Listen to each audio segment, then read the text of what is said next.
Ada 9 ahli ayunan yang datang ke kebun sayurku. Tapi mereka terlalu kecil, bahkan tak mampu mengalahkan seekor laba-laba pun. Untungnya jariku tiba tepat waktu untuk menyelamatkan mereka. Aduh, jatuh dan jadi kotor. Seandainya tahu, aku akan menusuknya dengan ranting. Dia benar-benar makhluk yang sangat aneh.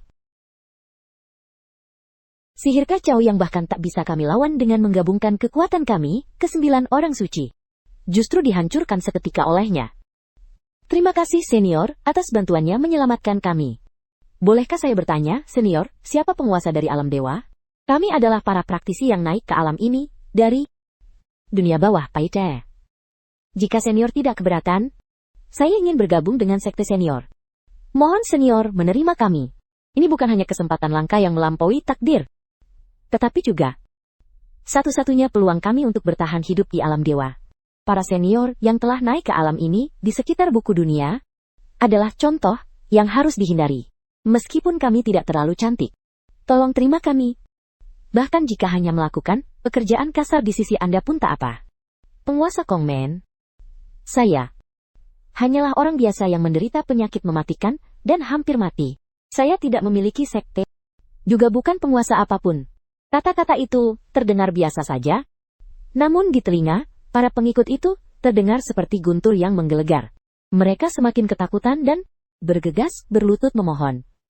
Mohon terima, kami tuan, kami bersedia melayani di sisi Anda, bahkan tanpa menjadi murid pun tak apa. Saya bukan tokoh besar apa-apa, tapi tenang saja. Aku akan berusaha melindungi kalian.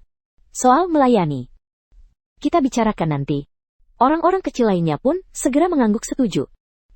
Di mata mereka, aku tak diragukan lagi, adalah sosok yang sangat kuat.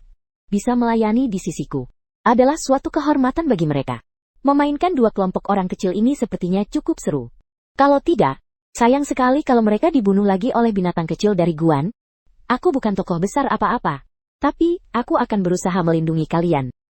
Orang-orang kecil itu mendengar janji itu, merasa bahwa mereka sudah menginjakkan kaki dengan kokoh di dunia ini. Begitu rasa lega menyelimuti mereka, yang memang sudah kelelahan, mereka pun pingsan satu persatu. Ah, apa ini? Jangan-jangan mereka mati begitu saja. Aku mengulurkan tangan ingin menyentuh mereka, tapi takut jika tenagaku terlalu kuat dan menindih mereka hingga hancur. Jadi, aku memutuskan untuk menyelamatkan para makhluk kecil yang terperangkap dalam jaring laba-laba terlebih dahulu, lalu menyuruh mereka memeriksa teman-teman mereka yang pingsan. Kalian pergi ke sana dan periksa apa yang terjadi pada teman-teman kalian.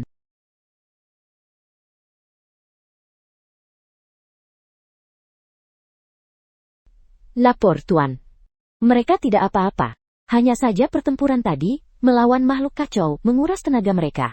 Saat ini energi mereka menipis, jadi mereka pingsan. Dengan kata lain, mereka pingsan karena lapar kan? Bisa dibilang begitu? Lalu Chen Feng dengan santai mengeluarkan setengah potong roti dari sakunya. Petik 2. Tidak ada yang lain. Hanya setengah potong roti. Kalian makan sedikit saja. Chen Feng meletakkan roti itu di tanah. Namun, di mata para makhluk kecil, gerakan Chen Feng sungguh mengagumkan. Lengan besarnya seolah tiang penyangga langit. Saat tangan besar yang memegang roti itu diturunkan, seolah-olah sebuah meteor jatuh. Kekuatannya sungguh mengerikan. Di dunia bawah, mungkin satu tamparan saja sudah cukup untuk menghancurkan sebuah negara. Terima kasih banyak Tuan Dewa atas hadiah pulau hidup ini Alia, kami sangat berterima kasih.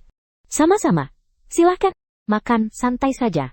Setelah para makhluk kecil itu makan dan memulihkan tenaga mereka, sehingga bisa terbang perlahan.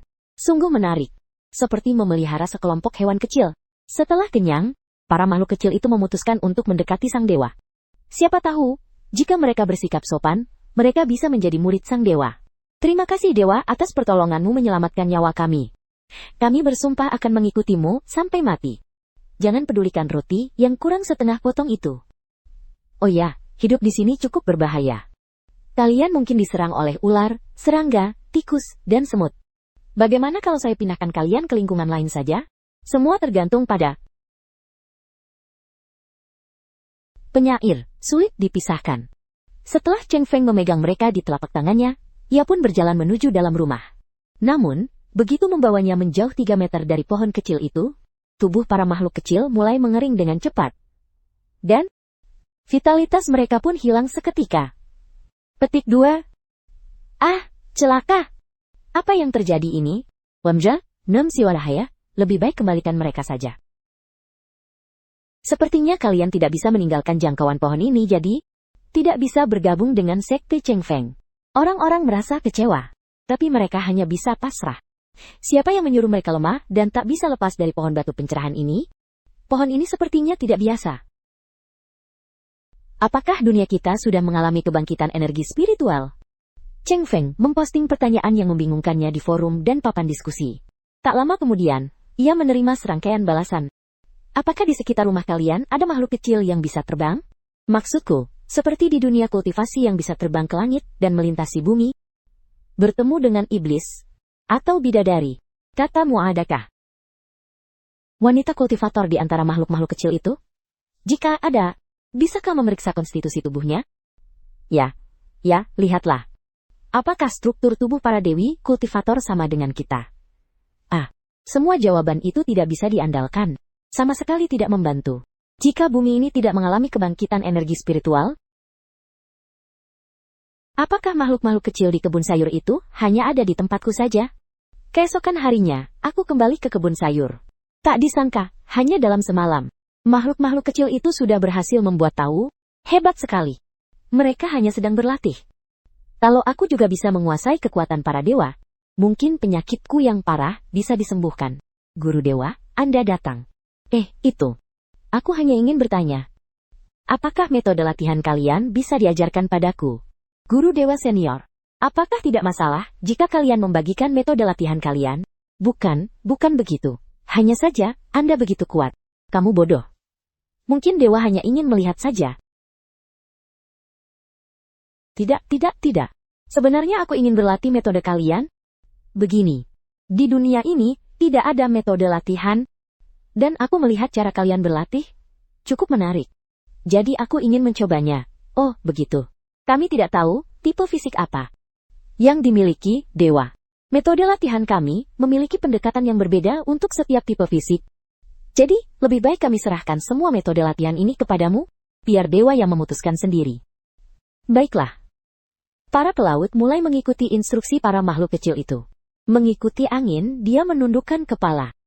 Dewa Kunlun terlebih dahulu mengajarkan pedang Kunlunnya. Sebuah titik cahaya kecil, itu masuk ke mata Xing Fan. Seketika titik cahaya itu berubah menjadi pengetahuan kultivasi. Masuk ke dalam pikiran Xing Fan. Rasanya ada sesuatu, tapi sepertinya masih samar-samar. Bagaimana dewa? Aku tidak merasakan apa-apa. Sepertinya aku terlalu banyak berpikir. Teknik para makhluk kecil ini, bagaimana mungkin cocok untukku? Yang sebentar lagi akan mati karena sakit? Tidak apa-apa, lakukan yang terbaik dan serahkan sisanya pada takdir. Kalian tidak perlu menyalahkan diri sendiri, karena tidak bisa membantuku. Sepertinya senior ini, orang yang baik. Baiklah, sudah begitu saja. Kalian lanjutkan latihan kalian. Aku akan pergi mengurus urusanku dulu. Tunggu, senior. Mungkin ada satu set teknik lagi yang cocok untukmu. Petik 2. Teknik dari Kunlun Xianzi itu. Hei, masih ada kekurangannya. Tapi, senior, kamu bisa mencobanya. Mungkin fisikmu istimewa. Karena teknik ini merupakan hasil penggabungan pikiran seumur hidup kami, 9 orang suci. Jika senior bersedia, silakan dicoba. Lagi pula, aku akan mati sebentar lagi. Sekarang, aku bisa mengambil risiko. Siapa tahu ada peluang baru. Petik 2. Kalau begitu, sampaikanlah teknikku. Para Xian, silakan duduk. Berjalan tanpa keruh. Terlahir dengan pengetahuan langit. Esensinya mengalir lancar, seperti gelombang besar yang tak henti. Berbeda dengan rasa hampa sebelumnya. Teknik ini masuk ke dalam pikiran, terasa seperti mengangkat beban. Teknik ini sangat unik, seolah-olah hidup kembali, sangat cocok denganku. Ia secara aktif memberikan layanan, mengatur pernapasan sesuai teknik. Aku merasakan di bagian perut bawah, ada aliran panas, yang hangat darah, yang hangat mengalir ke seluruh tubuh sesuai kehendakku. Awalnya berputar sekali di dalam perut, lalu menyebar ke seluruh anggota tubuh. Setelah satu putaran penuh, aliran panas itu kembali ke dantian. Rasanya nyaman, seolah-olah baru saja menjalani perawatan kesehatan menyeluruh. Latihan ini bermanfaat, dan aku bisa mempraktekannya. Jika bisa berlatih, itu sudah baik On. Hal ini menunjukkan nilai kita. Kedepannya, hubungan kita tidak lagi hanya sepihak seperti menghasilkan listrik demi cinta. Ini sangat menguntungkan bagi kelangsungan hidup kita. Tak disangka sudah gelap. Aku baru mengedarkan energi 1 putaran saja, tapi ternyata memakan waktu 1 hari penuh. Tak heran orang bilang di Gua Dewa, 1 hari sama dengan 1000 tahun di dunia.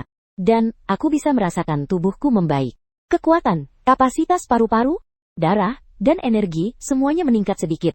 Bahkan gejala sisa penyakit jantungku pun berkurang sedikit. Jika terus berlatih seperti ini, kankerku mungkin bisa sembuh total. Kecepatan para leluhur dan pendahulu dalam memulai latihan ini sudah sangat baik.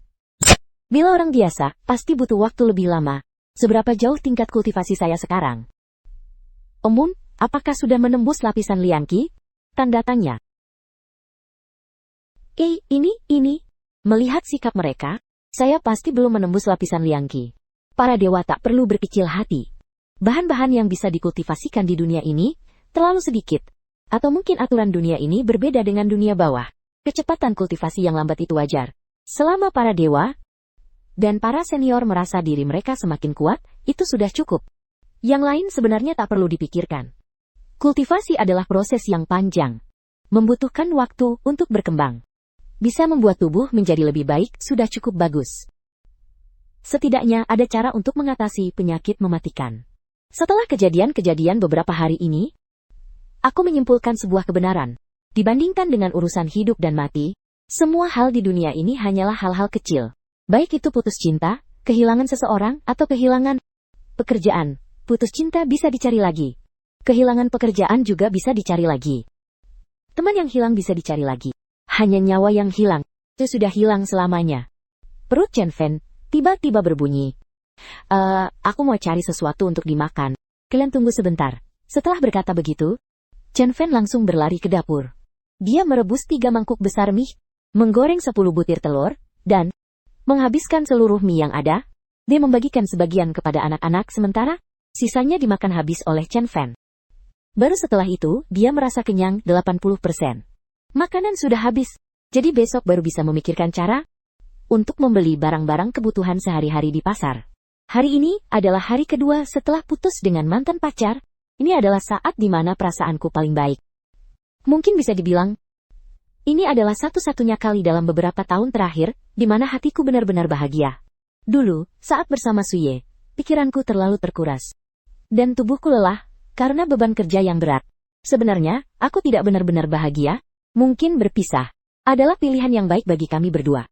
Setelah makan dan minum sepuasnya, Cheng Feng tidak lagi bingung. Langsung tidur nyenyak, sambil menanti besok untuk melanjutkan latihan. Sementara itu, Su Yi yang ditendang oleh Chen sedang marah-marah dan tidak bisa tidur. Cheng Feng ini benar-benar tidak bisa dilupakan. Katanya sudah putus tapi dia malah mengganggu orang tuaku. Dia pikir dengan begitu aku akan kembali padanya. Sikapnya itu hanya membuatku semakin membencinya. Aku tidak akan pernah, sekalipun, memaafkan perbuatannya, dan tidak akan pernah kembali padanya. Suatu hari, saat fajar menyingsing, Chen Feng bangun pagi-pagi buta, pergi ke kota kecil untuk membeli beberapa kebutuhan sehari-hari, lalu pulang untuk melanjutkan latihan. Dia begitu asyik dengan latihan yang membuat tubuhnya semakin kuat. Hari ini, 1 putaran latihan hanya memakan waktu 1 jam lebih singkat daripada kemarin. Sepertinya seiring tubuhku semakin kuat, dan frekuensi peredaran energi meningkat. Waktu yang dibutuhkan untuk menyelesaikan 1 putaran peredaran energi di dalam tubuhku pun semakin berkurang. Tubuhku sekarang sudah sedikit lebih kuat. Jika berlatih beberapa hari lagi, kurasa aku akan setara dengan orang biasa. Senior Xianren, kecepatan latihan Anda sungguh mengagumkan. Anda benar-benar jenius latihan yang langka di dunia ini. Tidak sebegitu berlebihan.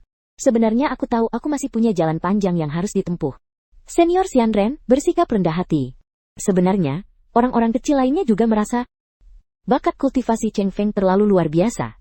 Hanya dalam 2 hari, tekanan yang terpancar dari tubuh Cheng Feng hampir membuat mereka sesak napas. Kemajuan seperti ini membuat mereka benar-benar yakin bahwa Cheng Feng adalah seorang jenius, bukan sekadar menjilat secara buta. Oh ya, waktunya makan malam. Hari ini aku membeli daging. Nanti aku akan tambahkan menu untuk kalian. Dia pergi ke dapur untuk memasak nasi putih. menggoreng sepanci telur dengan tomat, dan paprika hijau serta sup kubis dan tahu. Semua ini masakan rumahan.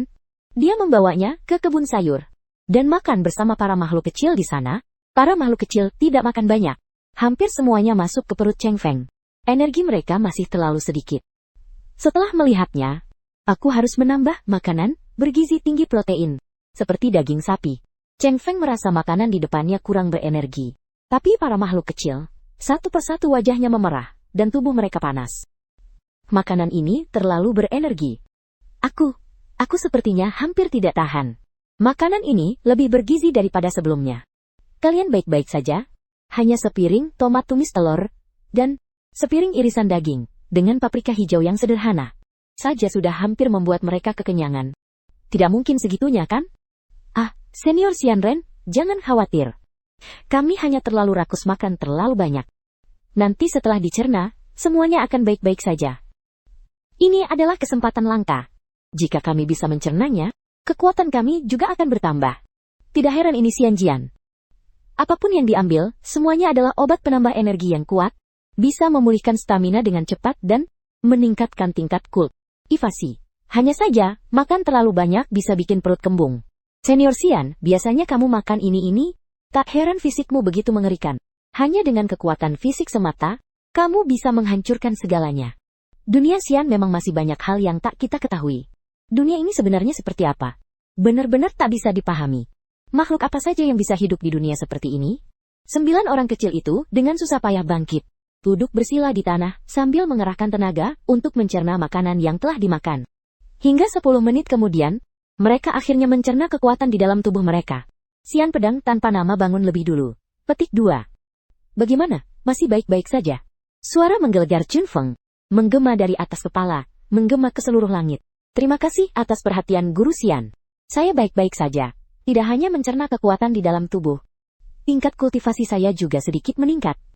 Di dunia bawah, kultivasi kami sudah mandek. Tak disangka, setelah datang ke Xian Jian, hal itu benar-benar mulai bergerak. Terima kasih Guru Xian. Kabut Xian berwarna-warni. Saya sangat berterima kasih. Hanya masakan rumahan saja. Namun dianggap sebagai ramuan ajaib oleh para makhluk kecil ini. Ambisi mereka agak rendah. Ya, para dewa dan iblis kecil itu perlahan-lahan terbangun. Mereka merasakan kekuatan di dalam tubuh mereka mengalir. Tak bisa menahan kegembiraan yang luar biasa. Mereka semua menjadi lebih kuat. Cheng Feng juga bisa merasakannya. Aura di tubuh para makhluk kecil ini. Aura itu, aku tak bisa mendeteksinya. Tapi cahaya di tubuh mereka menjadi lebih terang. Jadi, sepertinya, mereka memang menjadi lebih kuat. Tapi, kenapa aku merasa seolah-olah masih bisa menghancurkan mereka dengan satu jari saja? Cheng Feng melihat para makhluk kecil itu bangun. Tidak perlu lagi menjaga mereka. Mereka berbincang sebentar. Para makhluk kecil itu pasti sangat berterima kasih pada Cheng Feng. Tapi Cheng Feng tidak memikirkannya.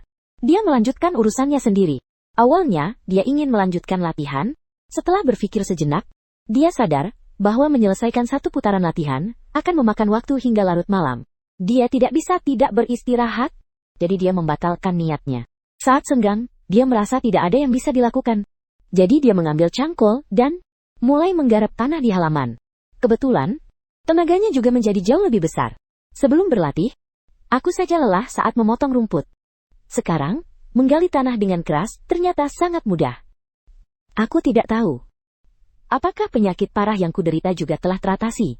Suatu hari nanti, jika ada waktu, aku harus pergi ke rumah sakit untuk memeriksanya. Kemudian, Cheng Feng, dengan sekali nafas, menyelesaikan pengolahan tanah di sekitar rumah.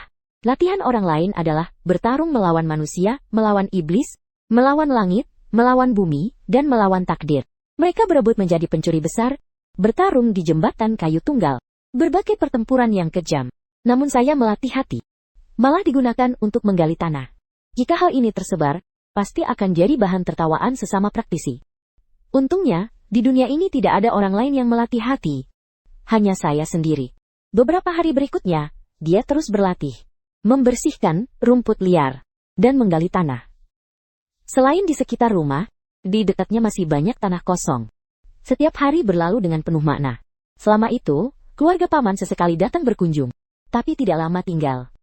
Orang lain tidak pernah datang, dan ponsel pun tidak ada kabar. Cheng Feng semakin kuat, tapi yang membuatnya karena Masih belum bisa menembus lapisan latihan Qi. Sudahlah, biarkan saja mengalir begitu saja. Namun seiring latihan, nafsu makanku semakin besar. Sudah waktunya keluar untuk membeli persediaan makanan lagi. Benih, beras, sayuran, daging, dan produk susu. Aku membuat daftar belanja. Barang yang perlu dibeli cukup banyak, seorang diri tidak mungkin bisa membawanya pulang.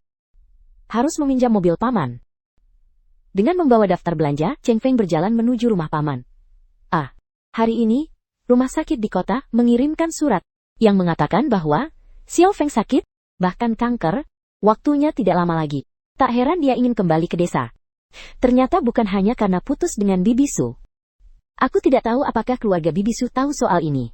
Biarlah mereka tahu atau tidak. Xiao Feng adalah anak kami. Tidak perlu orang lain ikut campur. Nanti setelah kamu selesai membongkar barang, segera pergi menengok Xiao Feng. Dia pasti sedang sangat menderita. Anak ini sungguh malang, menderita penyakit parah, dan tidak ada seorang pun yang menemaninya. Nanti kita pergi bersama menengok Xiao Feng. Dia terlalu menderita, masih muda, sudah kehilangan ayah dan ibunya. Sekarang dia sendiri. Chen Feng sama sekali tidak tahu tentang pembicaraan paman dan bibi.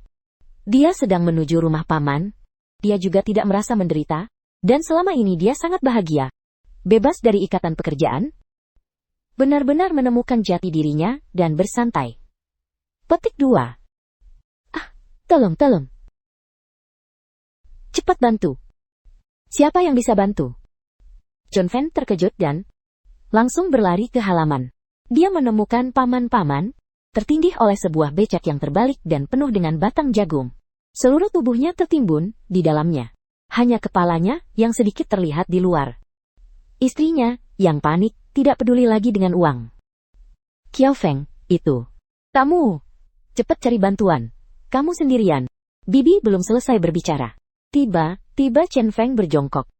Kedua tangannya mencengkeram bagian bawah becak yang terbalik. Becak itu tiba-tiba terangkat dari tanah dan langsung digulingkan oleh Chen Feng. Mendorongnya ke sisi lain hingga berguling satu putaran. Paman, Anda baik-baik saja? Ya. Xiao Feng. Kamu, bukankah dia sedang sakit? Petik 2. Apakah ini yang disebut sakit? Atau mengapa? Tenaganya begitu besar. Dengan sekuat tenaga, dia menarik gerobak itu hingga terbalik. Gerobak itu ditambah batang jagung yang memenuhi muatannya. Beratnya pasti mencapai 4 atau 500 jin. Namun, Cheng Feng berhasil membalikkan gerobak itu. Yang menjadi pertanyaan adalah, dalam surat pemberitahuan kondisi kritis dari rumah sakit, bukan mengatakan dia menderita penyakit parah. Tubuhnya sangat lemah. Seiring berjalannya waktu, bahkan berjalan pun menjadi sulit hingga akhirnya meninggal. Tapi, keberhasilan di depan mata ini, sama sekali tidak terlihat seperti orang sakit. Ini sehat sekali. Tadi situasinya mendesak. Chen Feng tidak sempat memikirkan banyak hal. Jadi dia menunjukkan kemampuannya. Tentu saja dia sama sekali tidak berniat menyembunyikannya. Ibu, Anda baik-baik saja? Haha, tidak apa-apa. Tidak apa-apa. Hanya tertekan sebentar. Dan tidak mengenai bagian vital, jadi tidak perlu khawatir. Atau sebaiknya kita ke rumah sakit saja. Biaya pendaftaran dan periksa tidak mahal. Aku baik-baik saja, tidak sakit atau gatal, hanya tertindih dan tidak bisa bergerak saja. Orang tua kita memang punya fisik yang kuat. Kenapa kamu khawatir? Paman menggerakkan seluruh tubuhnya. Terlihat jelas dia memang baik-baik saja. Hal ini membuat Chen Feng lega. Xiao Feng, tenagamu terlalu besar ya? Tadi kamu berlari dengan malu-malu, menyenggol sampai membalikan becak. Becak itu kan gak ringan. Dari mana kamu dapat tenaga sebesar itu? Iya, Xiao Feng. Kenapa tenagamu sebesar itu? Becak itu kan berat, butuh 3 atau 4 orang buat mengangkatnya. Haha, mungkin aku memang punya kekuatan super sejak lahir. Aku gak bisa bilang soal latihan spiritual ini, setidaknya untuk saat ini. Kalau enggak, Paman dan Bibi bakal ngira aku gila. Oh ya Paman, tadi kamu kan bilang, keluarga kita memang kuat, dan fisiknya tangguh. Jadi kalau aku punya kekuatan besar, bukankah itu wajar? Dasar anak nakal, berani menantang kata-kataku. Paman, jangan pukul aku. Dulu waktu kecil aku tidak pernah dipukul olehmu. Sekarang aku sudah dewasa, kalau kamu memukulku lagi, aku akan sangat malu. Hahaha. Xiao Feng bicara serius. Apakah kamu sakit? atau bahkan kanker? Rumah sakit bilang waktumu tidak lama lagi. Jadi, kamu memilih pulang. Nak, terlalu menderita. Ayo tinggal di sini saja. Aku tahu, kamu keras kepala. Tapi kami adalah keluargamu. Keluarga tidak peduli repot atau tidak. Kalau kamu datang, kami juga bisa saling menjaga. Iya, Xiaofeng. Jangan memaksakan diri sendirian. Segala hal ada kami, keluarga paman. Selalu memberi kehangatan yang tak terduga. Paman dan bibi, jangan khawatir. Tubuhku baik-baik saja. Mana mungkin sakit. Lihat saja, aku baik-baik saja. Barang-barang seharga 4 atau 500 barang bisa terbalik begitu saja. Siapa yang sakit seperti ini? Saya Hamai, tapi, saya Hamai. Rumah sakit sudah memberikan surat pemberitahuan kritis kepada kami. Surat pemberitahuan kritis? Apakah surat pemberitahuan kritis bisa diberikan begitu saja? Seharusnya tidak ada aturan seperti itu. Bagaimanapun juga, keluarga paman memang mengetahui masalah kesehatanku. Tapi sekarang kondisiku sudah mulai stabil. Aku sudah seperti orang yang bermeditasi. Mengalahkan kanker itu apa artinya? Dulu memang tidak bisa berbuat apa-apa, tapi sekarang seharusnya tidak ada masalah. Itu mungkin penipuan atau salah ingat. Atau bukan? Bukankah? Aku baik-baik saja. Kalau aku yang sehat ini saja dianggap sakit, berarti tidak ada orang normal di dunia ini. Paman dan bibi, kalian tidak perlu khawatir. Aku baik-baik saja. Aku pulang hanya karena bosan dengan kehidupan kota dan ingin kembali ke desa. Paman dan bibi saling bertukar pandang cukup lama sebelum akhirnya berkata, kamu memang tidak sakit? Atau kamu takut kami khawatir? Takut kami akan mengambil uangmu? Tenang saja, uangku mungkin tidak bisa lebih sehat lagi. Lagi pula, kalau aku benar-benar sakit dan merepotkan, kalau giliran kalian, aku pasti tidak akan segan-segan. Oh syukurlah. Pas baru dapat kabar tadi, kami ketakutan banget. Kami pikir setelah selesai ngumpulin batang jagung, kami mau mampir lihat kamu. Kamu baik-baik aja, itu bagus banget. Paman dan bibi akhirnya lega. Dokter penipu yang tidak bermoral itu benar-benar jahat. Berani-beraninya menipu kami. Sialan, keduanya ngomel-ngomel, nyalahin rumah sakit, tapi setelah dipastikan tidak ada masalah, mereka tetap senang. Paman dan bibi, ada pekerjaan aku bantu Pibing saja? Langsung selesai. Langsung saja? Jarang sekali datang ke sini. Tidak usah Xiaofeng. Kamu masih kecil.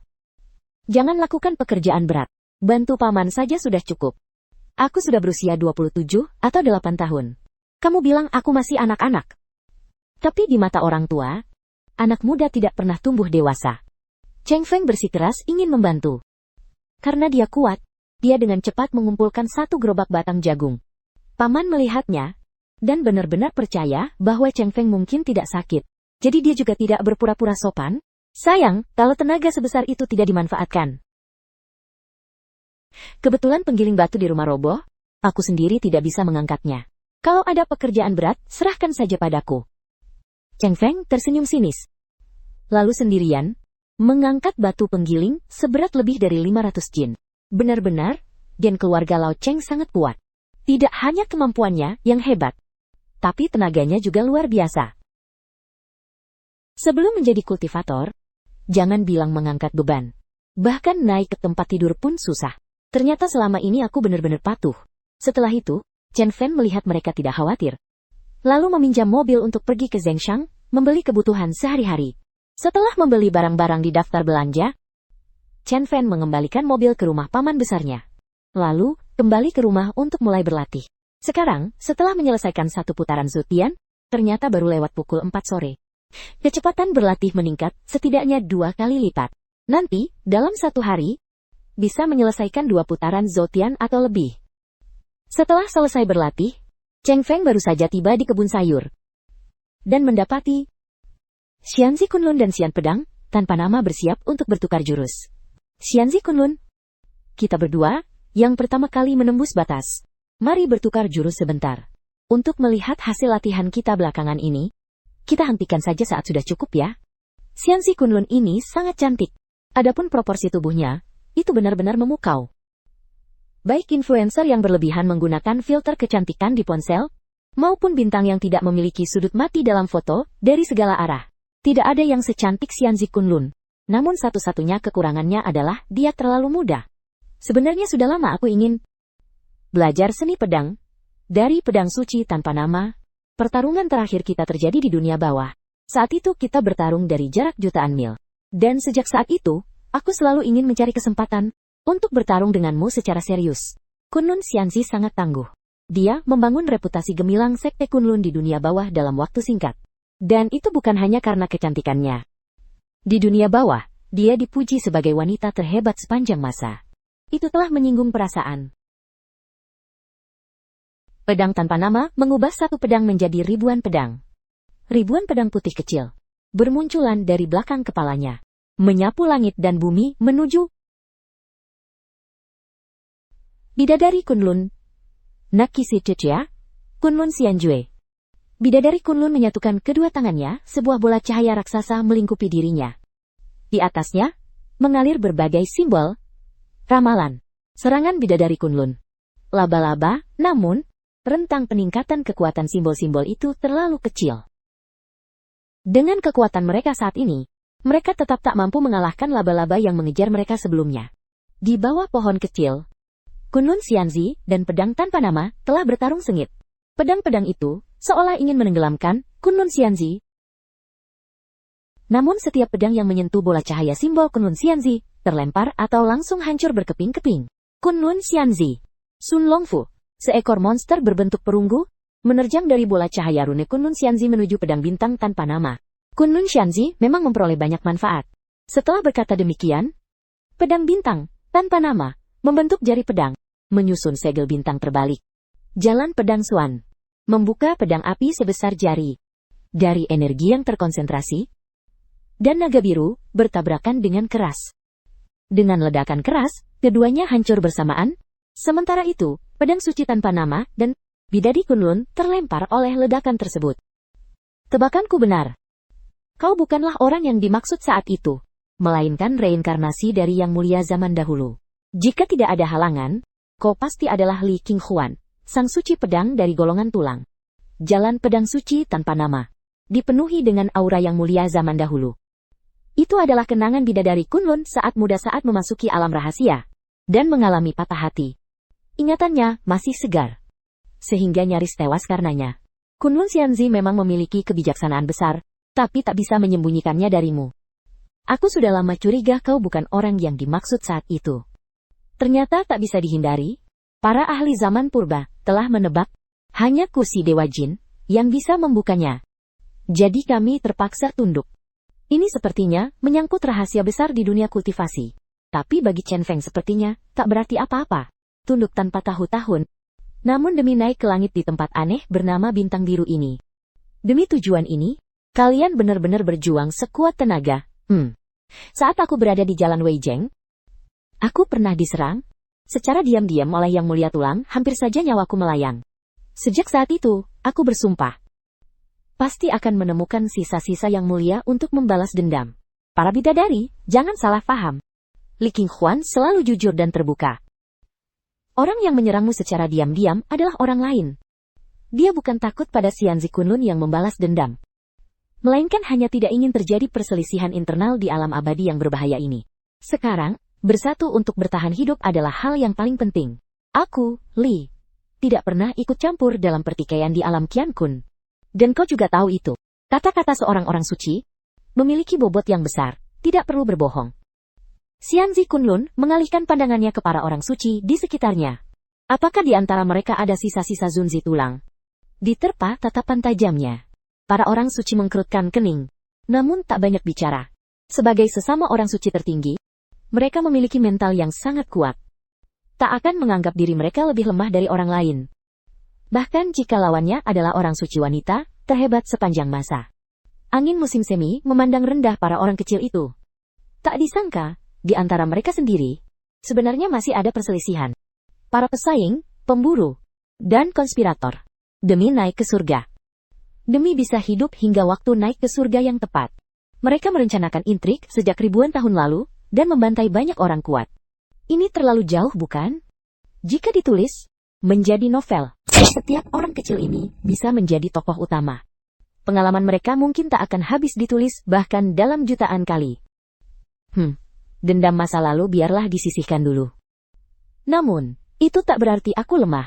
Saat waktunya tepat, aku pasti akan menuntut pertanggungjawaban satu persatu kepada mereka yang pernah menyerangku secara diam-diam. Meskipun aku seorang wanita, bukan berarti siapapun boleh menggangguku. Mereka semua tetap tak berekspresi, tenang seperti air sumur. Jika kau wanita lemah, maka tak ada wanita kuat di dunia ini. Biarkan para sesepuh immortal melihat. Sebenarnya, urusan pribadi tidak perlu diumbar kemana-mana, tapi konflik tetaplah konflik. Jika tidak diselesaikan, akan selalu ada potensi masalah. Hei, aku tidak tertarik dengan dendam kalian, dan tidak akan ikut campur dalam perselisihan kalian. Tujuan utamaku saat ini adalah berlatih dan mengatasi masalah kankerku. Aku tidak punya waktu luang untuk terlibat dalam perselisihan kalian para orang kecil ini. Para sesepuh yang bijaksana tentu tidak punya waktu untuk mengurusi urusan pribadi kami. Sesepuh, tenanglah. Urusan pribadi kami akan diselesaikan secara pribadi, tidak akan mengganggu para senior. Senior Siu, saya punya permintaan yang tidak pantas. Tidak tahu apakah pantas atau tidak. Apa yang terjadi?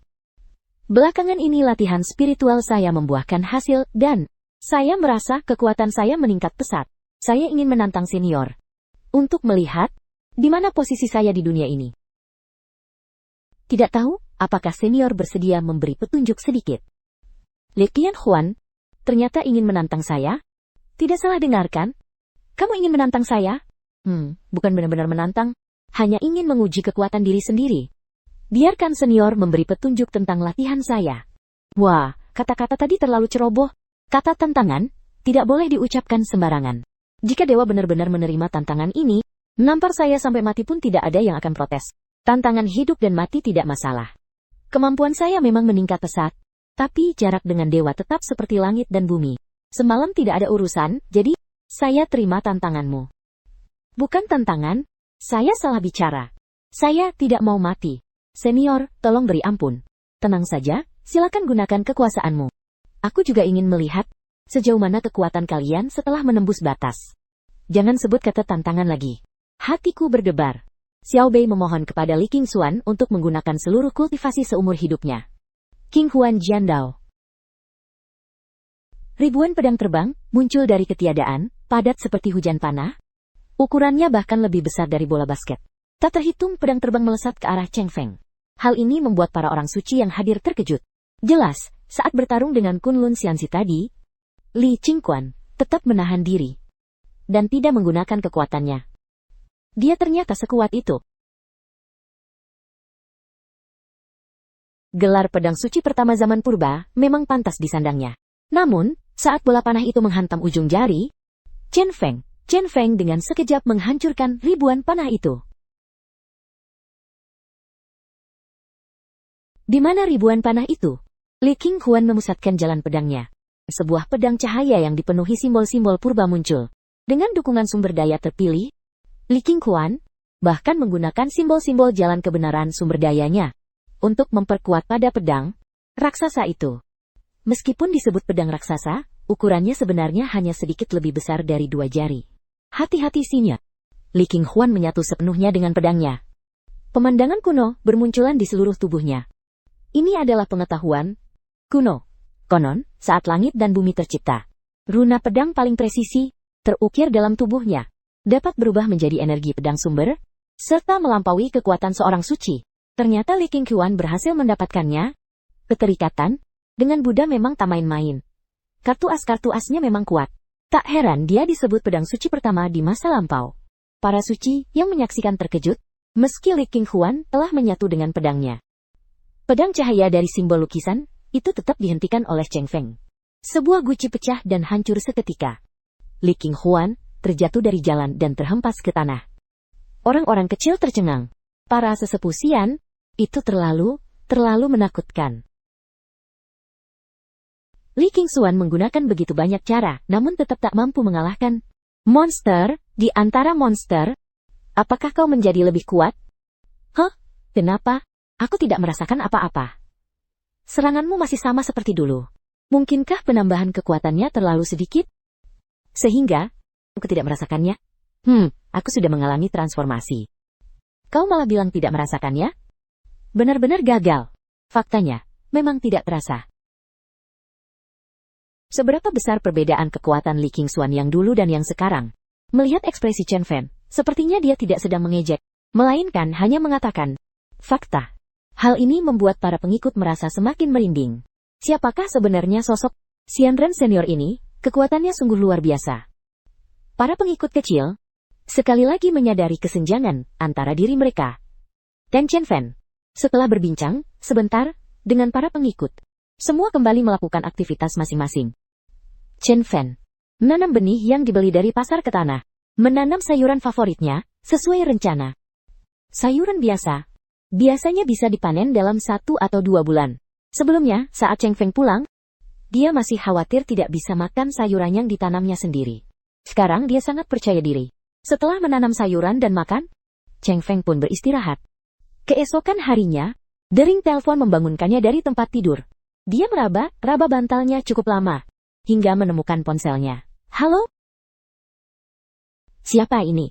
Siapa lagi kalau bukan aku? Cheng Feng, kamu tidak mengenali suaraku. Apa kamu tidak mau bekerja lagi? Cepat bangun, dan selesaikan proposal kerja yang sudah kuberikan padamu.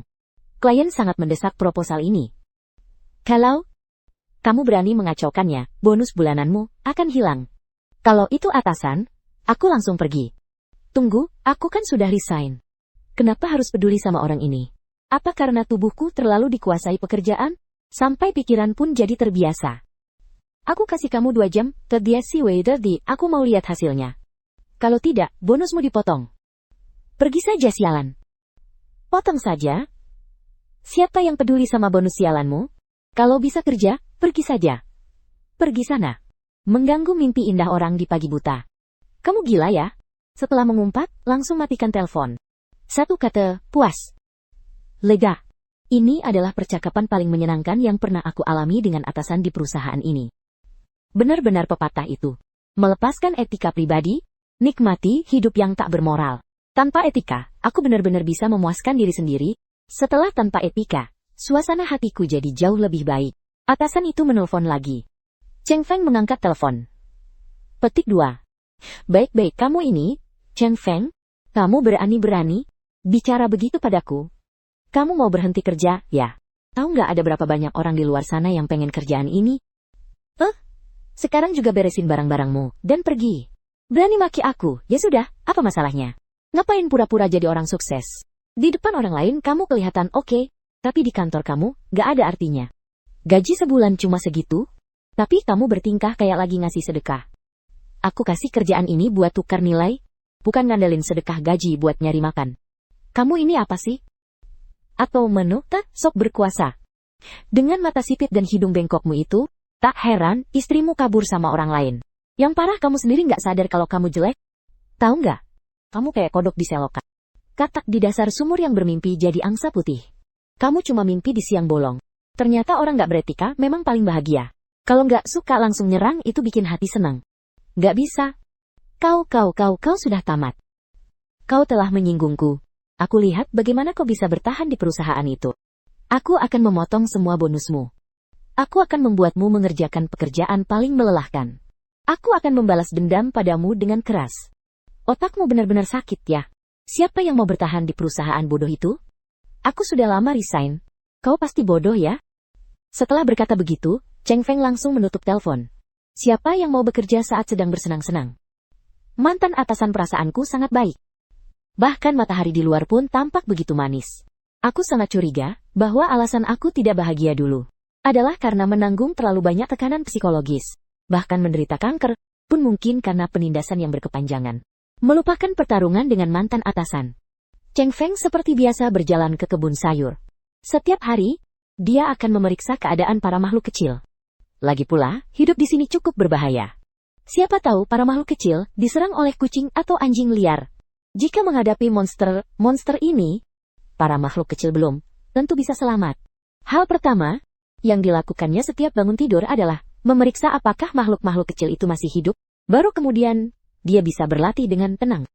Tuan Xian, Anda akhirnya datang juga. Begitu Cheng Feng tiba di dekat pohon kecil, dia melihat makhluk-makhluk kecil itu menanti dengan penuh harap. Mata mereka dipenuhi kepanikan dan ketidakberdayaan. Ada masalah? mereka diserang hewan. Apa yang terjadi? Li Qingguan dan Kunlun melihat Xian sepertinya akan mati. Tuan Xian, tolong periksa mereka.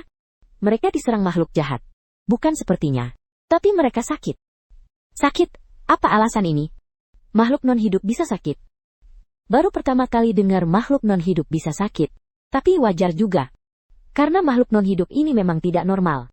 Makhluk non-hidup orang lain bisa menghancurkan langit dan bumi. Sedangkan makhluk yang naik ke surga dari rumahku bahkan tidak bisa dihancurkan dengan satu jari. Kalau kamu tidak sakit, siapa lagi yang sakit?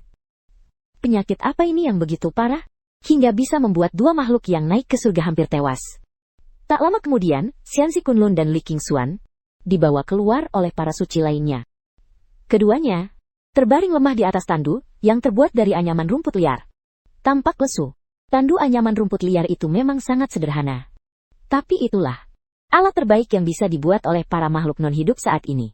Para leluhur dan sesepuh, tolong periksa. Entah penyakit apa ini, sampai-sampai mereka hampir-hampir binasa. Penyakit ini sungguh menakutkan. Alam atas benar-benar sangat berbahaya. Tidak hanya harus waspada terhadap makhluk-makhluk jahat yang menakutkan dan aturan-aturan pembasmian yang aneh-aneh, tetapi juga harus khawatir akan penyakit yang bisa meledak tiba-tiba. Penyakit ini bahkan tidak bisa ditahan oleh para suci.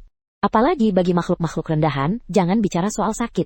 Aturan-aturan berbahaya apapun tidak bisa menembus tubuh kita. Tubuh abadi yang tak bisa mati dan hancur membuat banyak praktisi iri. Kedua makhluk kecil ini terlihat hampir mati. Tapi aku bukan dokter. Apa yang harus dilakukan? Apakah memanggil dokter untuk mengobati orang-orang kecil ini? Lupakan saja. Orang-orang kecil ini begitu kecil, bahkan jika dokter sungguhan datang, mereka mungkin tidak bisa menyembuhkannya. Lapor kepada sesepuh dewa. Mereka sudah sakit sejak semalam. Tubuh keduanya bergantian panas dan dingin. Dahi mereka panas seperti terbakar api. Tenggorokan mereka mengeluarkan suara dan batuk tanpa henti. Cheng Fang mendekat untuk melihat lebih dekat. Orang kecil yang terbaring di tandu itu terlalu kecil. Setelah memeriksa cukup lama, ternyata sia-sia saja. Terpaksa dia mengeluarkan ponselnya dan kembali ke grup diskusi monster online untuk bertanya. Jika kalian memiliki sebuah negara kerdil dan orang-orang kerdil di dalamnya sakit, tubuh mereka bergantian panas dan dingin. Dahi sangat panas, tenggorokan bengkak dan sakit, hidung tersumbat dan berair. Metode apa yang akan kalian gunakan untuk menyembuhkan mereka? Penyakit apa yang mungkin diderita orang-orang kerdil ini? Sekarang mereka sudah terbaring lemah. Sepertinya tidak bisa bangun. Menunggu jawaban online. Cepat. Saudara, kamu terlalu banyak nonton film kan? Kalau begitu, kenapa kamu tidak bilang kalau kamu sedang menekuni jalan spiritual? Apakah ada gadis di negeri orang-orang kecil itu? Apakah gadis itu sakit? Kalau ada, suruh dia melepas bajunya dulu. Periksa tubuhnya dengan teliti. Jangan sampai melewatkan penyakit serius. Orang ini sudah pernah aku lihat sebelumnya. Yang terakhir kali bicara soal pemeriksaan tubuh juga dia. Benar-benar bodoh. Orang di atas benar-benar sudah 4 kali dihajar. Otaknya penuh warna mangga. Hina. Berdasarkan pengalaman saya, sebagai dokter hewan selama 13 tahun, kalau orang kecilmu nggak ada masalah, berarti bakal ada masalah. Soalnya udah parah sampai nggak bisa bangun dari tempat tidur. Tapi sebagai dokter hewan, saya punya ramuan yang dijamin bisa menyembuhkan. Ramuan apa? Kalau saya nggak salah tebak, orang kecilmu cuma flu. Minum beberapa pil obat flu. Langsung sembuh-sembuh. Pilek itu sesederhana itu. Lantai 4, kamu yakin? Sebagai dokter hewan, kamu masih bisa mengobati penyakit manusia. Apa bedanya manusia dan hewan? Lagi pula, dia bisa bersikap kekanak-kanakan dengan mengklaim punya negeri kurcaci. Kenapa aku tidak boleh berpraktek sebagai dokter hewan? Lagi pula, gejala yang disebutkan OP, siapapun yang belajar kedokteran tahu. Itu hanya pilek. Cukup minum 1 pil pilek dan tidur sebentar kan? Apa sesulit itu? Kelompok orang kekanak-kanakan ini masih membela pasangan itu dengan gila-gilaan. Sementara Chen Fen mematikan ponselnya. Setelah diingatkan oleh dokter hewan itu, Chen Fen mengamati dengan saksama kondisi Kunlun Xianzi dan Li Qingxuan. Memang benar, mereka hanya pilek. Apakah kemarin mereka kedinginan? Semalam memang ada hawa dingin yang menerpa. Sangat membekukan. Orang-orang lain membekuk aku. Kami semua mundur untuk menghindar dari dingin. Tapi, keduanya memiliki sifat yang keras kepala. Terutama, setelah terus-menerus ditendang oleh sesepuh Xian Ren, dan merasa tidak bisa lagi melemah, dan terpuruk seperti ini. Mereka tetap berlatih. Dan kemudian tidak ada lagi yang bisa dilakukan. Sekarang cuaca sudah mulai memasuki musim gugur. Malam hari sering terasa sejuk. Jangan bicara tentang makhluk-makhluk kecil yang sangat lemah ini. Bahkan orang dewasa normal pun mudah terserang flu. Tunggu saja. Pulanglah dan siapkan obat untuk mereka. Cheng Feng kembali, merebus semangkuk air panas, lalu mengeluarkan sisa obat flu yang dia gunakan sebelumnya. Dia memberikan seluruhnya. Makhluk-makhluk kecil itu pasti tidak bisa meminumnya. Setelah memikirkan komposisinya, dia membuka kapsul, menuangkan bubuk obat, lalu mencampurnya dengan air panas. Setelah selesai, dia membawa ramuan itu keluar, menyuruh mereka mengisap darah dan meminum ramuan itu, lalu memberikannya kepada kedua orang. Tuh. Petik 2. Ini obat apa? Tanya mereka. Obat untuk menyembuhkan penyakit. Woli Pi jawabnya. Para makhluk kecil itu tidak berani bertanya lebih lanjut. Namun, yang mengejutkan mereka, ramuan yang tidak diketahui jenisnya itu ternyata membuat kedua orang itu cepat membaik setelah meminumnya. Ramuan ini sangat efektif. Tidak memalukan sebagai barang milik dewa. Benar-benar memiliki kekuatan untuk menghidupkan kembali orang mati. Ekspresi mereka saat memandang Cheng Fang semakin penuh kekaguman. Barang-barang dari dunia dewa, orang-orang dari dunia dewa sungguh tak terduga. Terutama dewa senior ini, yang benar-benar maha kuasa. Dewa adalah dewa. Di dunia bawah, kami adalah orang suci, seperti dewa di langit. Namun di sini, Cheng Feng bagi kami adalah seperti dewa. Dan saat Cheng Feng melihat obat flu itu efektif, ia pun tak bisa menahan rasa lega, sembuh saja sudah cukup. Orang-orang yang belum naik ke surga itu tak terkalahkan di dunia ini. Mampu memotong langit, bumi, dan udara. Mengalahkan langit, bumi, dan udara dalam sekejap. Namun, para penerbang dari klan kami ini, hanya karena begadang berlatih di malam hari, dan cuaca sedikit dingin, malah terserang flu. Yang lebih parah lagi, flu sepele ini nyaris merenggut nyawa keduanya. Katakanlah, bukankah para penerbang ini benar-benar membuat orang khawatir? Kunlun Xianxi menelan obat itu. Tubuhnya berkeringat, dan tak lama kemudian perlahan-lahan. Terima kasih banyak, Guru Xian, atas pertolongan Anda menyelamatkan nyawa saya. Xianxi Kunlun. Jangan khawatir. Jangan bergerak dulu. Beristirahatlah dengan tenang. Untuk sementara, jangan berlatih dulu. Sembuhkan tubuhmu dulu. Jangan sampai karena ingin meningkatkan tingkat kultivasi, kamu berlatih terlalu keras, hingga terkena peradangan otot jantung atau semacamnya. Itu bisa membahayakan nyawa. Apa itu peradangan otot jantung? Petik 2. Tapi, karena ini peringatan dari seorang Xian, saya tidak akan berlatih. Sebelumnya saya terlalu terburu-buru. Berlatih memang seharusnya dilakukan secara bertahap. Berlebihan justru akan menimbulkan banyak masalah. Chen Fengjian memastikan orang-orang kecil itu aman. Memberinya beberapa roti. Sementara dirinya sendiri memilih sepotong besar daging sapi. Bersiap untuk meditasi. Tak disangka telepon itu berdering lagi. Apa-apaan ini? Belum puas dimarahi. Dia mematikan suara telepon dan meletakkannya di samping, lalu melanjutkan latihan. Dia tidak mau mati hanya karena uang receh. Setelah menyelesaikan satu putaran peredaran energi, seluruh tubuhnya terasa bagus. Kekuatannya bertambah lagi. Kecepatannya tidak secepat beberapa hari sebelumnya, tapi tetap merupakan kemajuan. Kondisi tubuhnya membaik lagi, urat dan tulangnya lancar. Peredaran darah dan energinya lancar. Bahkan, lebih baik daripada sebelum dia sakit. Ternyata baru lewat jam 1. Kali ini, satu putaran siklus. Yang aku jalankan, ternyata jauh lebih cepat daripada beberapa kali sebelumnya. Ini bisa dibilang lompatan kualitas. Artinya, ke depannya dalam satu hari, aku bisa menjalankan 2 putaran siklus. Kekuatanku akan tumbuh 2 kali lipat. Dengan kecepatan, menembus latihan tingkat pertama, sudah di depan mata. Namun, di tengah-tengah ini, atasan, saya entah kenapa, tiba-tiba membombardir ponsel saya. Dalam waktu singkat, hanya dalam satu pagi, ada 23 panggilan tak terjawab. Apakah dia kecanduan menelpon? Saya sudah siap memblokir nomornya, tapi teleponnya berdering lagi. Setelah beberapa saat, Cheng Feng mengangkatnya. Halo, ada apa? Apakah dia tidak terima dan ingin membalas makian? Saya sarankan, jangan mempermalukan diri sendiri. Karena kamu sama sekali bisa mengalahkanku. Chang Feng. Aku susah payah baru bisa menghubungi Chen Fu. Dia pun tidak berani marah, malah bersikap ramah. Xiao Feng. Apakah ada kesalahpahaman di antara kita? Di zaman sekarang ini, mencari pekerjaan itu sulit. Kalau kamu resign, kamu juga akan kesulitan mencari pekerjaan. Bagaimana kalau begini saja? Kembalilah bekerja, aku akan anggap tidak terjadi apa-apa. Masa absenmu ini, gaji dan tunjangan kehadiran tetap akan dibayarkan. Anggap saja kamu sedang cuti berbayar, bagaimana?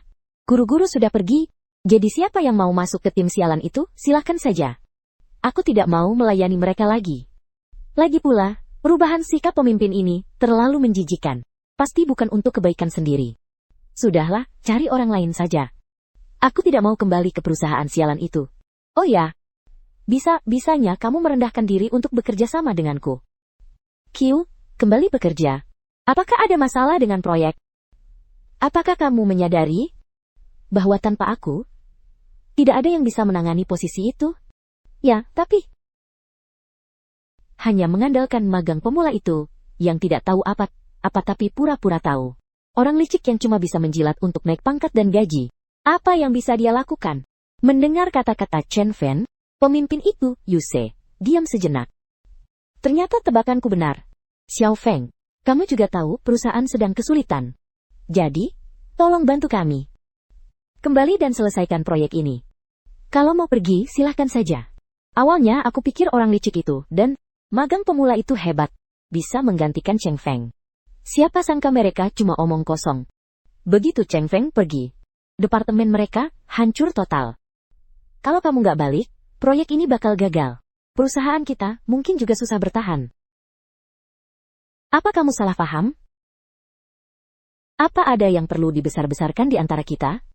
Lagi pula, perusahaanmu bangkrut itu urusan siapa? Dulu waktu aku masih di sini, kalian nggak menghargai aku, malah ngira siapa aja bisa gantiin aku. Sekarang ada masalah, baru ingat aku. Pergi aja ke neraka. Siapa yang peduli aku sedang sibuk menekuni jalan spiritual? Xiao Fang, jangan marah. Dulu memang aku buta, mengabaikan bakatmu. Begini saja, asal kamu kembali, aku akan memberimu gaji 2 kali lipat. Bukan, 3 kali lipat. 3 kali lipat? Benar-benar berani? Sepertinya masalah yang kamu hadapi kali ini tidak kecil. Tapi aku tetap pada pendirianku, urusan apa aku? Kembali hanya untuk disalahkan dan dibuang setelah tidak dibutuhkan lagi? Aku tidak sebodoh itu. Cheng Feng, kamu tidak boleh sekejam ini. Ingat-ingat saat kamu nggak punya kerjaan, siapa yang kasih kamu kesempatan kerja? Siapa yang kasih kamu kesempatan belajar? Perusahaan yang membesarkanmu, itu kasih kamu segudang fasilitas. Akhirnya, kamu balas begini. Kenapa kamu segitu egoisnya? Hahaha, otakmu emang ada masalah. Kerja itu proses pertukaran nilai. Ngomongin belajar dan pembinaan. Lagi pula, kontribusi dan hasil yang aku dapat di perusahaan itu, sama sekali nggak sebanding. Dia udah males ngobrol panjang lebar sama orang ini. Dia matikan telepon. Lagian, tugas yang harus diserahkan, udah diserahkan, gaji juga sudah dibayarkan, dan sudah tidak ada hubungan apa-apa lagi dengan perusahaan ini. Atasan langsung mengirim pesan. Xiao Feng, tadi aku bertindak gegabah. Apa yang bisa kamu lakukan untuk membantu kita menyelesaikan masalah ini? Cheng Feng bahkan tidak melihatnya, dia melempar ponsel ke samping. Lalu membuat makan siang. Dia memotong sepotong besar daging sapi dan melanjutkan latihannya. Daging sapi memang makanan berprotein tinggi yang paling cocok untuk tubuh manusia. Jika aku bisa makan daging sapi dalam jumlah cukup setiap hari, kemajuan latihanku pasti akan lebih cepat. Begitulah, satu putaran lagi dari Zhou Tian Yun Xingwan. Cheng Feng membuka mata dan sering menghembuskan napas kotor. Kali ini peredarannya sangat lancar. Dulu masih bisa merasakan sedikit hambatan, tapi hari ini mulus seperti diberi pelumas. Cheng Feng bangkit dengan tubuh yang segar, lalu berputar-putar sesuka hati. Setiap putaran menghasilkan suara angin yang pecah di udara. Bukan hanya kekuatannya yang bertambah, tubuhku sepertinya menjadi lebih keras, bukan keras seperti yang dipahami orang biasa, melainkan kekuatan kulit yang meningkat. Goresan kecil atau lecet sama sekali tidak bisa meninggalkan bekas luka. Jika ini dilatih sampai akhir, apakah bisa seperti dalam novel kultivasi, memegang matahari dan bulan, memetik bintang-bintang, Tak ada yang sepertiku di dunia ini. Ah, sudahlah, jangan terlalu berambisi. Jalan kultivasi itu sulit. Di dunia kultivasi, banyak praktisi, tapi jarang yang bisa mencapai tingkat itu. Menjadi kuat seperti itu, mungkin lebih sulit daripada lolos ujian masuk Tsinghua atau Peking University. Kali ini, satu putaran Zoutian hanya memakan waktu 3 jam. Ingat, pertama kali aku menjalankan satu putaran, saya butuh waktu seharian penuh. Kemajuannya sangat cepat. Orang bernama Wang ini pasti gila. Saya akan meneleponnya lagi untuk menyapanya. Petik 2. Tuan. Saya memanggil Anda Tuan, sudah cukup, kan? Tolong bantu saya kali ini. Asalkan Anda memperbaiki bug program ini, saya akan melakukan apa saja yang Anda minta. Petik 2. Jangan harap saya langsung memblokir Anda. Tapi setelah berpikir sejenak, saya tetap mengatakannya. Bantu saya juga boleh. Tapi, bayar saya dengan upah 100 kali lipat dari tarif industri. Kalau tidak mungkin membantumu. Leluhur, akhirnya kau bicara, leluhur. Tapi 100 kali lipat itu terlalu banyak. 100 kali lipat, tidak bisa ditawar. Kalau bicara lagi, langsung diblokir. Jangan. 100 kali lipat ya 100 kali lipat. Si Cheng Feng ini terlalu serakah. Dulu orang yang penurut dan patuh. Kenapa aku tidak menyadari hatinya sehitam ini? Tapi demi masa depan perusahaan, harus berkompromi. Aku setuju saja. Dulu kalimat ini bisa membuatku sakit hati. Dulu kalau disuruh naik gaji 100 yuan, dia kayak ngomong sama kuburan nenek moyang. Sekarang malah jadi gampang diajak bicara. Ternyata proyek kali ini penting banget. Bener-bener kalau udah pegang titik lemah lawan, siapapun dia, karakternya kayak apapun, pasti jadi penurut. Transfer dulu baru kerja. Kalau kamu setuju, kasih uang. Kalau nggak setuju ya udah terima aja. Soal jangan ragu sama orang yang kamu percaya, jangan pakai orang yang kamu ragukan, nggak usah dibahas lagi. Xiao Su. Aku masih percaya karaktermu. Yang aku maksud adalah harga setelah pajak. 100 kali lipat harga. 100 kali lipat harga setelah pajak. Hati yang benar-benar hitam. Dulu kenapa aku tidak menyadari orang ini begitu serakah? Bukankah semua orang bilang Cheng Feng itu orang yang mudah ditekan? Pernahkah kamu melihat orang yang mudah ditekan, tapi serakah seperti ini? Apakah orang ini dulu berpura-pura jadi domba kecil? Atau baru-baru ini tiba-tiba sadar? Apa yang sebenarnya dia alami? Kenapa sekarang jadi sulit untuk mengambil untung darinya? Ada masalah? Tidak ada masalah sama sekali. Sebenarnya aku juga ingin bilang, itu 100 kali lipat harga setelah tidur. Hahaha. Manajer Wang tertawa canggung. Bahkan melalui layar, Chen Feng bisa mendengarnya. Orang ini, sekarang mungkin lebih menderita daripada menelan lalat mati. Memikirkan perasaan manajer Wang saat ini, Chen Feng merasa puas. Aku tahu kamu tidak nyaman, jadi aku yang nyaman. Baiklah, sampai di sini dulu. Ding! Kamu menerima transfer sebesar 210.000 yuan dari manajer Wang. Dulu, aku tidak tahu berapa lama harus menunggu untuk mendapatkan 200.000 yuan. Tapi sekarang, dengan mudah aku mendapat 210.000 masuk ke rekening. Bagaimanapun juga. Dengan uang ini, aku bisa hidup tenang di pedesaan, dan berlatih, menunggangi angin. Kembali ke kamar, menyalakan komputer, dan membuka program yang dikirim manajer Wang. Kode-kode angka yang sudah lama tak terlihat itu muncul kembali. Baris demi baris kode yang padat. Ini semua adalah hasil kerja kerasku dulu, buah dari berhari-hari dan berbulan-bulan usaha. Harus diakui, aku cukup kagum pada diriku sendiri saat itu. Bisa menyelesaikan begitu banyak proyek, memperbaiki bug, dan merapikan masalahnya sebenarnya sangat sederhana. Karena ini adalah kode yang ditulis sendiri oleh Chen Feng, dia langsung tahu di mana letak masalahnya. Jari-jarinya mengetik di keyboard beberapa kali, selesai dalam 2 menit. Hanya 2 menit, dia sudah mendapatkan 210.000. Setelah menyelesaikan pekerjaannya, Chen Feng berpikir sejenak. Dia tidak langsung mengirimkan file yang sudah diperbaiki ke manajer Wang, melainkan menelpon manajer Wang. Masalah ini agak serius. Menurut saya, ini tidak akan bisa diselesaikan dalam waktu kurang dari seminggu. Sudah lama begini, Kak Feng. Bisakah kamu mempercepatnya, agak kejam? Ya? Baiklah, aku akan berusaha lebih keras. Aku akan menyelesaikannya dalam 5 hari. Ini benar-benar kecepatan maksimal yang bisa aku lakukan. Petik 2. Ding. Menerima red packet dari manajer Wang sebesar 8.888. Feng, coba pikirkan cara lain agar bisa lebih cepat. Manajer Wang langsung setuju. Kalau kamu segitu dermawannya, aku juga akan berjuang habis-habisan. 2 hari, Aku akan begadang 2 hari untuk menyelesaikannya. Petik 2. Kak Chang Feng, kamu bener-bener jagoan. Kenapa dulu aku nggak pernah tahu kamu segitu jagonya? Terima kasih, terima kasih. Itu kerja keras banget. Nanti kalau ada kesempatan, aku pasti akan berterima kasih padamu. Kamu tahu saja? Oke sudah. Aku harus buru-buru kerja dulu, nanti kita ngobrol lagi. Oke, kalau gitu aku nggak mengganggu. Nanti Chen Fan akan memasak makan malam dengan cantik. Di sisi lain, manajer Wang mengira Chen Fan sedang berjuang mati-matian. Jika dia tahu, Chen Fan sebenarnya hanya butuh 2 menit untuk menyelesaikannya. Dan sisanya hanya bersantai. Entah apa yang akan dia pikirkan. Di ujung kota yang lain, seorang wanita dewasa baru saja mengantar beberapa pria berpakaian jas keluar dari restoran. Para pria itu tampak sombong. Seolah-olah mereka adalah kaisar yang datang untuk menikmati hidup. Sementara wanita itu terus tersenyum bahkan membuka pintu mobil untuk mereka sendiri.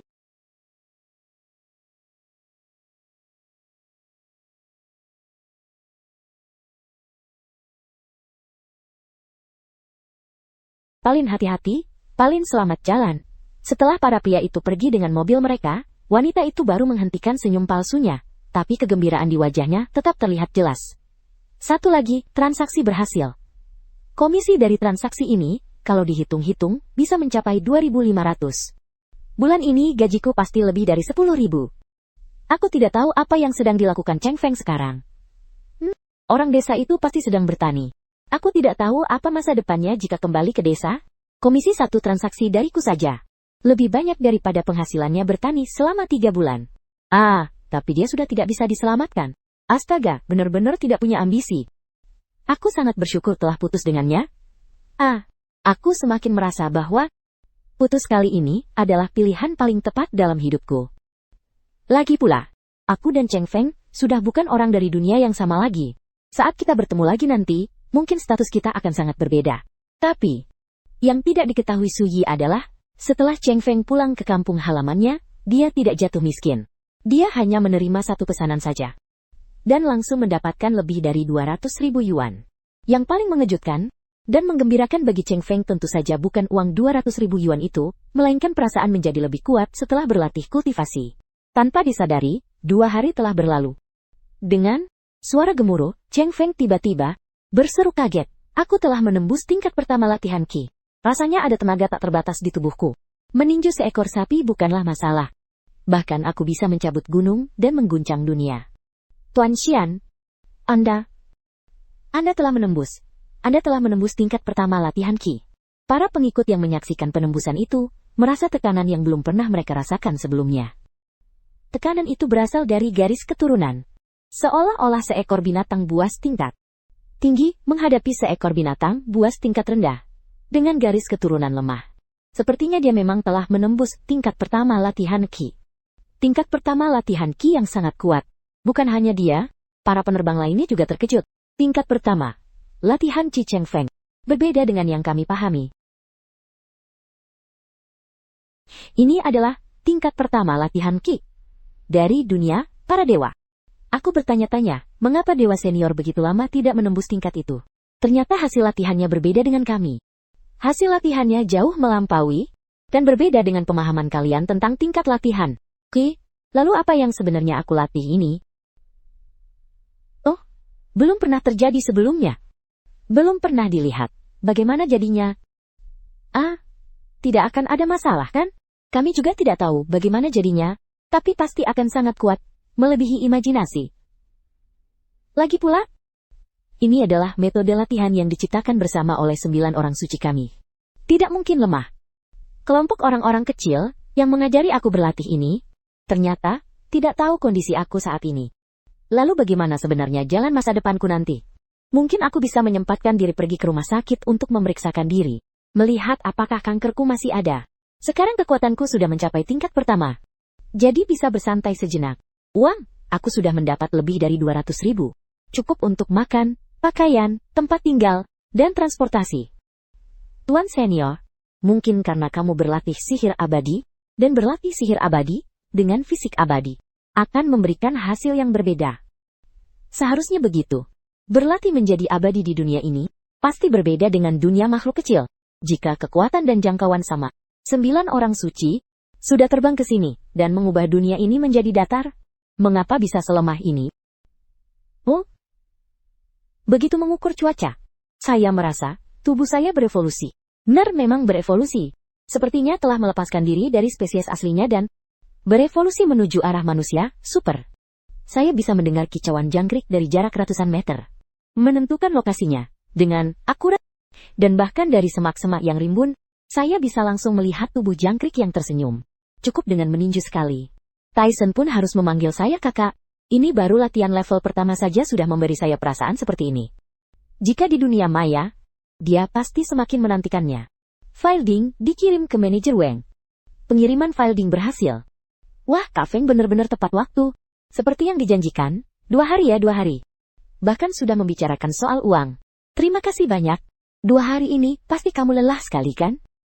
Kerja keras. Kerja keras. Kerja keras tak sebanding dengan nyawa. Saudara yang setia, kalau ada waktu, aku ajak minum. Pasti akan berterima kasih padamu. Rasa cemas 2 hari ini. Hari ini akhirnya hilang. Tugas selesai. Proyek ini pasti sukses.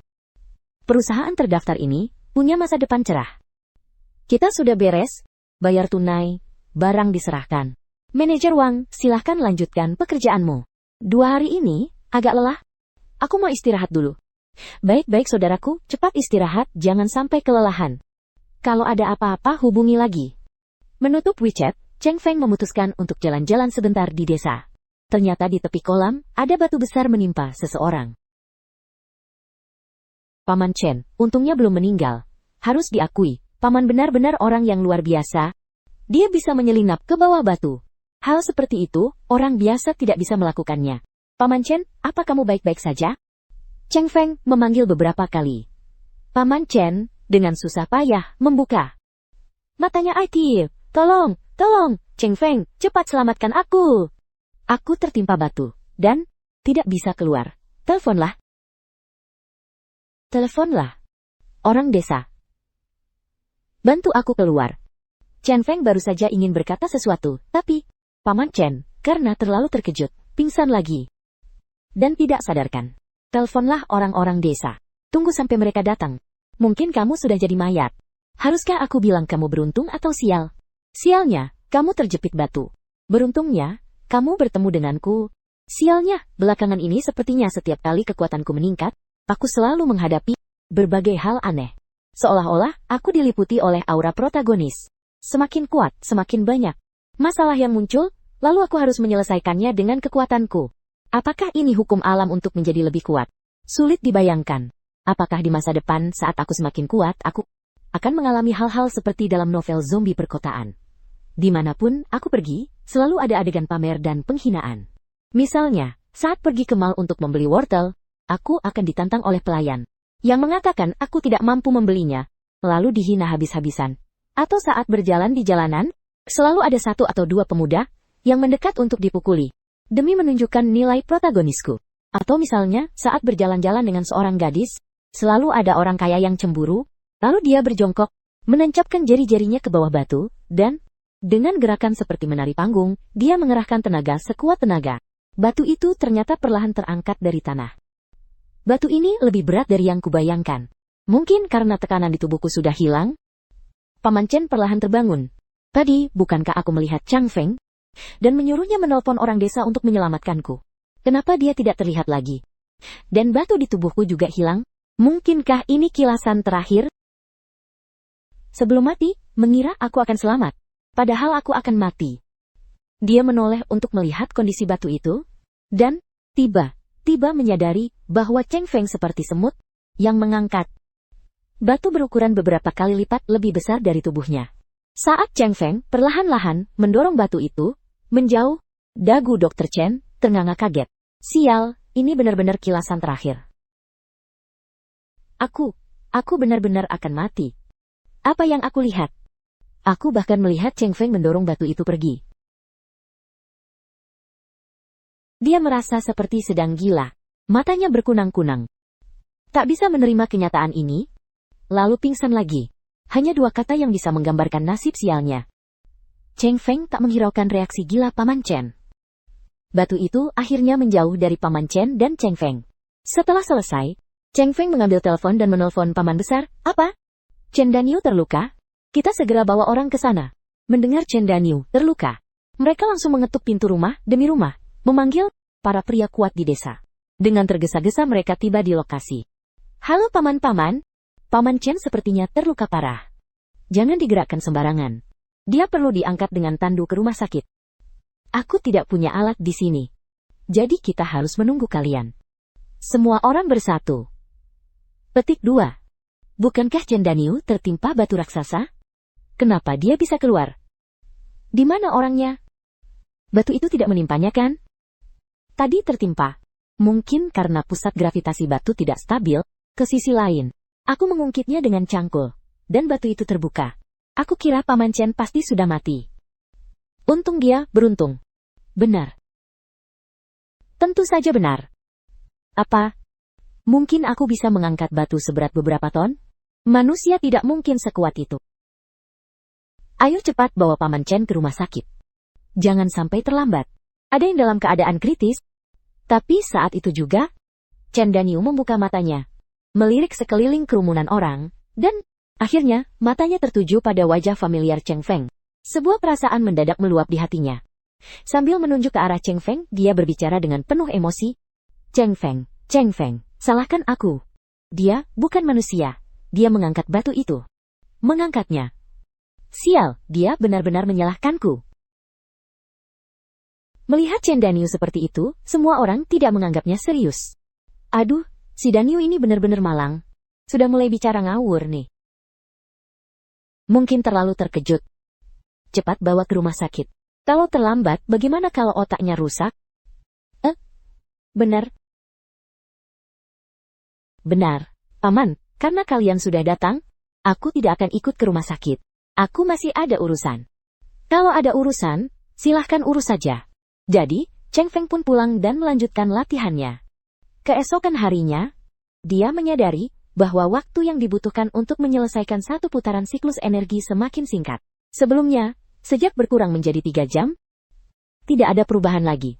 Setelah menembus level pertama latihan, tak disangka ada perkembangan lagi. Dan bukan hanya waktu, tetapi kekuatan yang dihasilkan setiap kali aku menyelesaikan satu putaran juga lebih besar dari sebelumnya.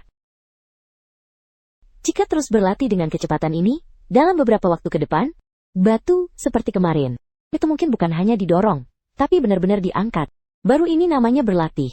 Baru ini namanya menjadi seorang Xian. Kurasa sindrom pengawasanku juga sudah hampir hilang. Aku harus mencari waktu untuk memeriksanya. Setelah mandi dan bersiap-siap, keluarga Chen Danyu mengirimkan hadiah sebagai ucapan terima kasih. Bukan hadiah yang mahal, hanya beberapa telur kampung, 2 ekor ayam jantan, serta buah dan sayuran hasil kebun sendiri. Bagaimana kabar Paman Chen? Syukurlah tidak ada cedera serius. Hanya saja dia terus-menerus mengomel tentang kamu yang mengangkat batu raksasa. Mungkin itu akibat rangsangan cedera. Nanti akan membaik seiring waktu. Rumah sakit rakyat pertama Hong Cheng adalah rumah sakit terbaik di kota Hong Cheng. Di bagian onkologi, saya bertanya kepada dokter, bagaimana hasil pemeriksaan ini, Om? Apakah ada masalah dengan tubuh saya? Dokter menjawab, saya belum pernah melihat laporan pemeriksaan yang begitu aneh. Ada apa dengan tubuh Anda? Apakah ada masalah? Tubuh saya benar-benar tidak ada masalah. Tapi ada masalah besar. Apa yang kamu bicarakan? Omong kosong. Seharusnya, kankermu yang tak kunjung sembuh sudah memburuk berkali-kali lipat. Ini angka yang mengejutkan. Orang normal, dengan angka seperti ini, sudah jadi mayat. Bahkan, jika bukan mayat pasti sudah tidak bisa bergerak.